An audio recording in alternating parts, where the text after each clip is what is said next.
Enquanto as pessoas estão presas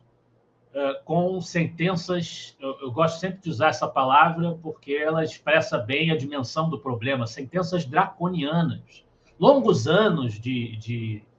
prisão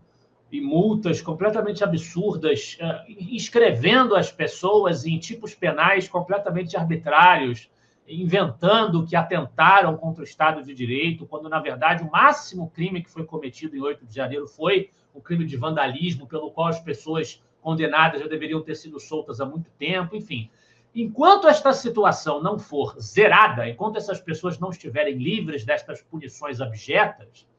nós não teremos uma pacificação, não teremos um cenário em que nós estaremos vivendo num Estado de Direito legítimo,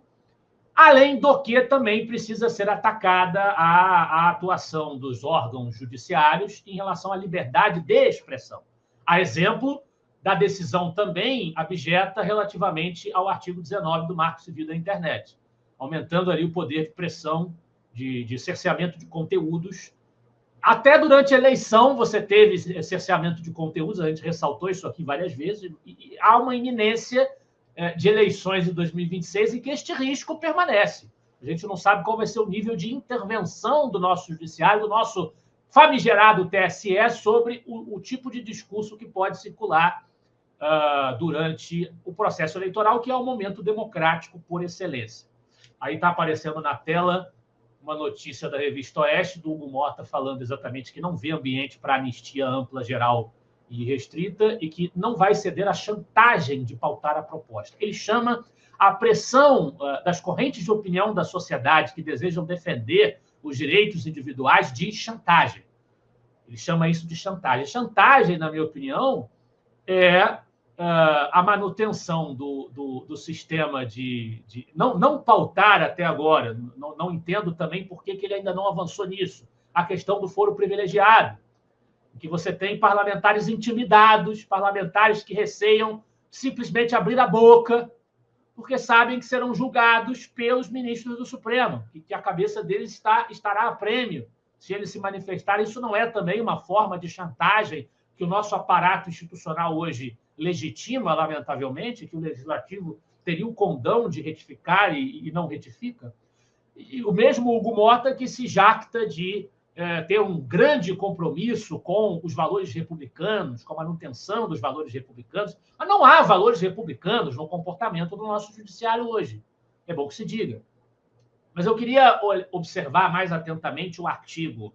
do Gabriel Wilhans, em que ele vai exatamente descrever esses eventos que você mencionou. Primeiro, o Twitter Files Brasil, em que ele vai descrever que trocas de e-mails de funcionários do X, o antigo Twitter, para mim vai ser sempre Twitter, né? Atestando o comportamento abusivo do Moraes em relação às plataformas, dando ordens para a subtração de contas de maneira sigilosa, ameaçando companhias estrangeiras pela manutenção de conteúdos nas suas plataformas, né? Bloqueando perfis no âmbito desses processos em que as pessoas sequer são informadas do que elas estão sendo acusadas, advogados, a defesa não tem acesso às informações necessárias, até a demanda pela produção de relatórios com base no uso de hashtags. Já se tinha ali a evidência de que a expressão de posições no ambiente virtual era ferramenta, era argumento utilizado para condicionar decisões judiciais do senhor Alexandre de Moraes. Depois vem a Vaza Toga 1, perdão,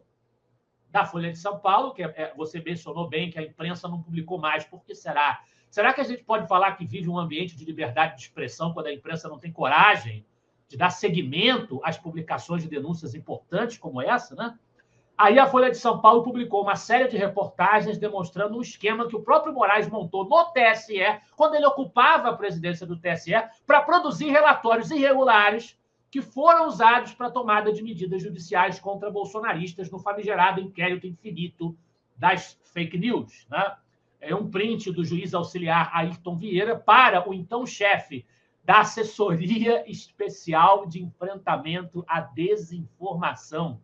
Uma coisa até distópica, já no nome, né? Já no nome. O próprio Moraes chegou a enviar, ele diz no artigo, postagens escolhidas por ele por iniciativa dele mesmo, por conta própria, demandando a produção de relatórios, que em nenhum lugar aparecem oficialmente em público. Essas coisas têm que ser escondidas, né? Não há coragem de dar a cara a tapa,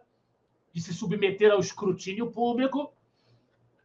Em nenhum lugar aparecem como tendo sido pedidos do próprio Moraes, ou seja, ele usou de um subterfúgio, sendo que foi ele mesmo que tomou essa iniciativa. Então, mais uma vez, além de ser simultaneamente vítima e julgador desses processos de que supostamente, né, em que supostamente tentaram matá-lo, tentaram agredir o STF, agredir as instituições e ele próprio, né, além de acumular essas funções, o que viola o princípio do juiz natural, que a gente também comentou no programa passado, Moraes apresentou denúncias também, tomando cuidado de lavar essa informação com o uso político do órgão vinculado ao TSE. E agora nós temos, na sequência, a Vaza Toga 2, com as informações divulgadas pelo Eli Vieira, o Davi Agape e o Michael Schellenberger, que foram o assunto do nosso programa anterior, dando conta da criação de uma força-tarefa, um trabalho realmente profissional no sentido de